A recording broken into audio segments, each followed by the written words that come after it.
জমেলা, হ্যাঁ বলো, কি বলবে? আমি যেই বাজার তেলগুলো 90 টাকা 95 টাকা দিয়ে কিনছি, এই টাকাগুলো কি আমার জলে যাবে বলো? এই তেলগুলো এখন থেকে তুমি কেন কিনছো? আমি তো কিছুই বুঝতে পারছি না। তোমার ওই 3 কোনা বাকুড়িতে ঢালবো, দিয়ে আমি কুক ক্যাক করে রস তুলবো। সেই জন্য এই তেলটা আমি কিনেছি। আগে বিয়েটা হোক তবে তো। লেওড়া, ওই একই কথা প্রতিদিন শুনতে শুনতে আমার কানটা ঝালাপালা হয়ে গেল। এখন থেকে লেওড়া জামটা ছাড়িয়ে রাখ, তাহলে তো ফুলসজ্জার রাতে এত কষ্ট হবে না তোর। তুমি আমাকে কেমন ভালোবাসো এখন বুঝতে পারছি। সব সময় তুমি খারাপ দিকে নজর দাও আমার। মেয়েরা তো ওই জিনিসটাই চাই। আবার সামনে সামনে বললাম বলে তুমি আমাকে আবার খারাপ বলছো নাকি? তা বিয়েটা করো, তবে তো তুমি এসব করবে না। এখন থেকেই করবে নাকি তুমি?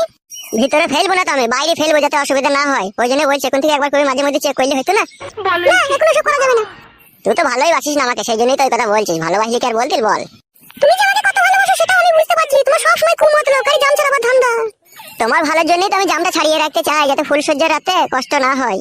সেদিন আমার একটু একটু কষ্টই হবে, আমি এখন জাম ছাড়াতে দেবো না।